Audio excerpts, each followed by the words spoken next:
Atenção! Começa agora uma teleaula de Biologia do Ensino Médio. Você vai assistir a teleaula de número 49. Bons estudos!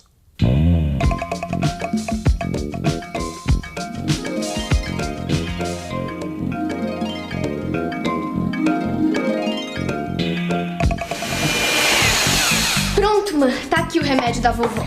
Ah, ainda bem, porque o remédio dela já está no fim e ela não pode ficar um dia sem tomar insulina. Eu sei, ela tem diabetes. Acontece que o organismo dela não produz insulina suficiente. Então a quantidade de açúcar no sangue fica muito alta. Aí já viu, né? Mas como é que é fabricada essa insulina vendida como remédio? Isso é o que nós vamos ver na teleaula de hoje. Nessa teleaula você vai conhecer o DNA, o material genético de todas as células dos seres vivos. Vai ver como esse DNA determina a síntese de RNA e, consequentemente, das proteínas.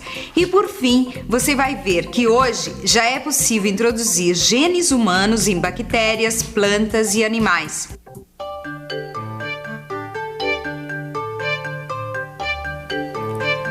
A forma mais antiga e ainda muito utilizada de se obter insulina é extraí-la de bois e porcos.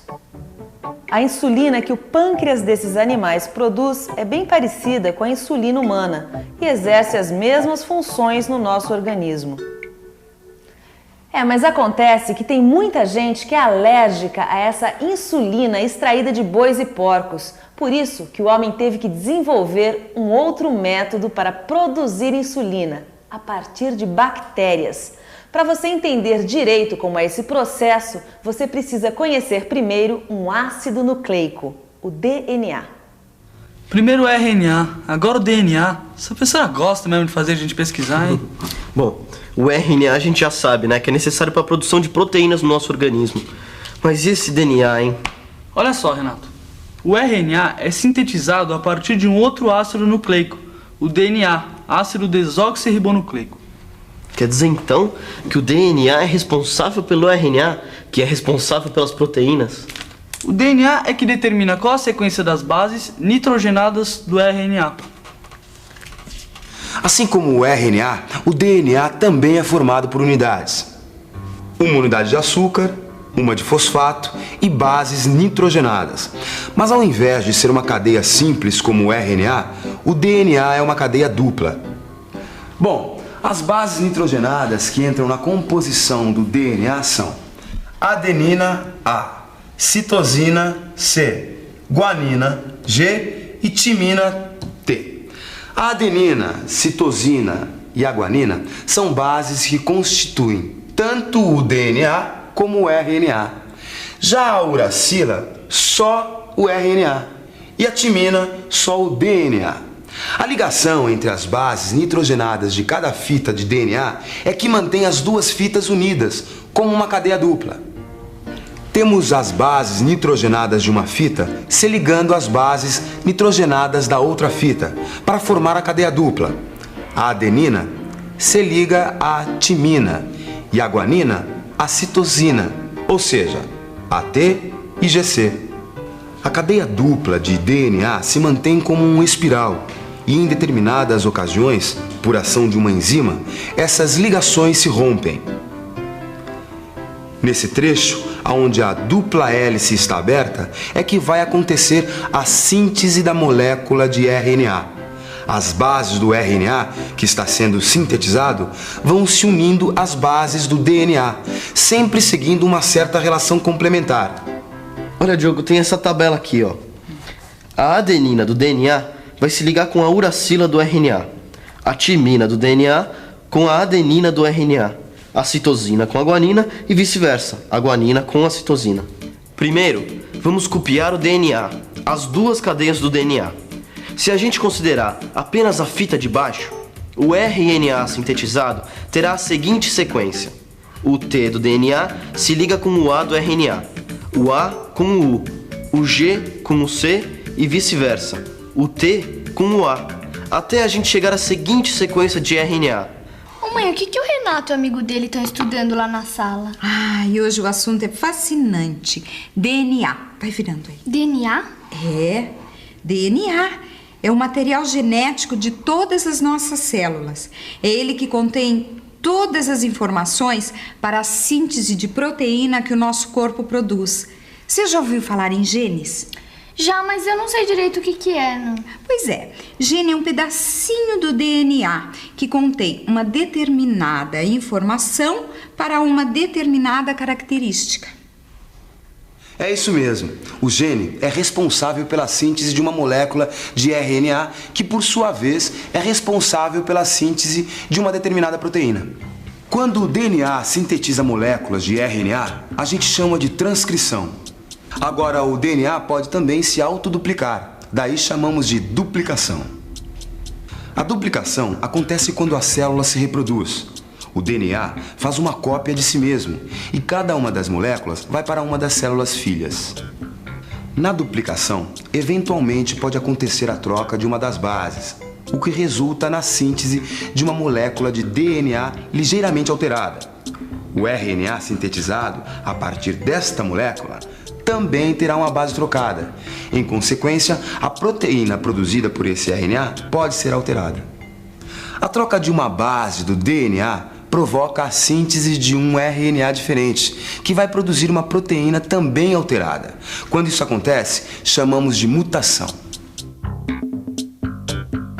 Eu sei que todas as nossas características são determinadas geneticamente. Como assim? Como assim? A cor dos olhos, a cor da pele, o jeito do cabelo, a produção de cada um dos nossos hormônios, o tipo de sangue, tudo isso está nos genes, nessas informações contidas no DNA. E essas informações são passadas de geração para geração. Então quer dizer que tudo que eu sou está nos meus genes, nos DNAs. Isso. E esses genes vêm de você e do papai. Exatamente. Metade da mamãe, metade do papai. E essas informações são passadas através dos gametas. Ah, os gametas também têm DNA? Claro, os gametas também têm DNA. Cada célula de um indivíduo tem cópias do seu DNA. As bactérias também têm DNA como material genético e produzem RNA para sintetizar proteínas. A bactéria da espécie Escherichia coli tem um segmento de DNA que possui de 4 a 5 mil genes. Além disso, essa bactéria tem porções circulares de DNA espalhadas pelo citoplasma, que são os plasmídios. Quando a célula da bactéria se multiplica, cada célula filha recebe cromossomos e plasmídios iguais aos da célula mãe. As bactérias se reproduzem muito rapidamente. A Escherichia coli leva cerca de 20 minutos para se multiplicar e produzir outras células. A cada multiplicação, todo o material genético é duplicado, inclusive os plasmídios. Os plasmídios não são essenciais para a vida da bactéria, por isso é que eles podem ser utilizados para a produção de proteínas que o homem precisa.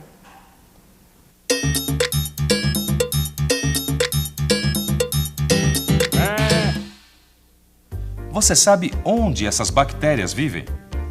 As Escherichia coli vivem no nosso intestino, mas não fazem nenhum mal ao ser humano. São especialmente utilizadas em pesquisas de engenharia genética. Como fazer uma bactéria como essa produzir proteína humana que não está codificada no seu DNA? Essa é a questão. Por exemplo, para a bactéria produzir insulina, ela precisa ter o RNA específico para a insulina. E para fazer esse RNA, ela precisa ter informações no DNA. Acontece que o DNA da bactéria não tem essas informações para produzir insulina. Então, como é que fica? Aí que entra a engenharia genética. Atualmente, é possível introduzir segmentos do DNA humano no DNA de algumas bactérias. Nossa, que legal, cara. Você já pensou nisso? Dá para você introduzir genes de um ser vivo no outro. Mas como será que isso é possível? Existem algumas enzimas capazes de cortar o DNA em pontos específicos. São as enzimas de restrição. Essas enzimas reconhecem locais onde existem determinadas sequências de bases nitrogenadas e rompem as ligações, sempre nos mesmos locais. Assim, é possível cortar e isolar determinados segmentos de DNA que contenham informações para a síntese de uma determinada proteína. Ou seja, você acaba separando os genes do DNA.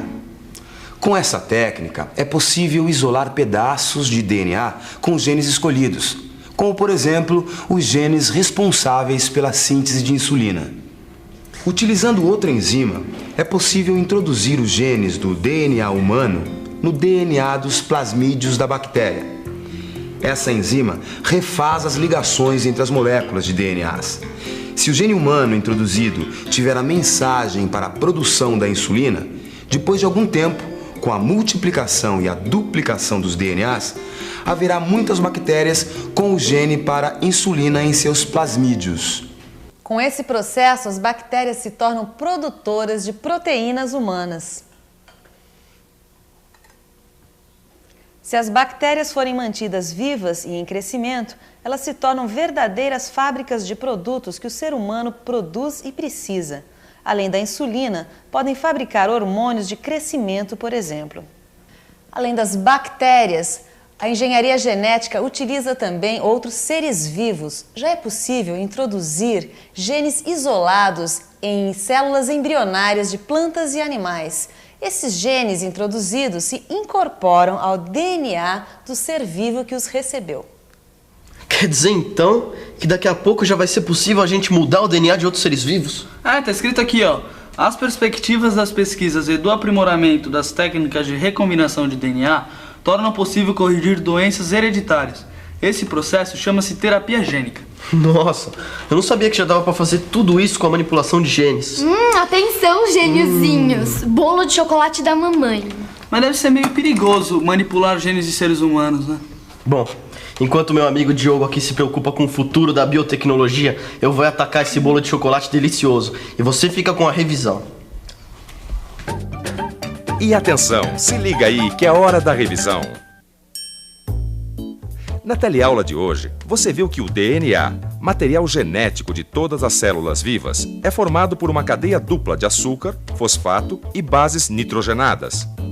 Quando essa dupla hélice se rompe, podem acontecer dois processos. A transcrição, quando o DNA sintetiza moléculas de RNA que vão, por sua vez, sintetizar as proteínas. Ou pode acontecer também a duplicação, quando o DNA faz uma cópia de si mesmo. Você viu também que, nas bactérias, uma parte do DNA pode ficar em estruturas chamadas plasmídios, espalhadas pelo citoplasma das células. Técnicas de engenharia genética já desenvolveram processos que introduzem os genes humanos em bactérias e as transformam em verdadeiras fábricas de substâncias que o homem precisa. Não falei que essa teleaula era fantástica? Gostou, né? Se você gostou dessa, aguarde a nossa próxima teleaula. Será a última do curso de Biologia. Até lá!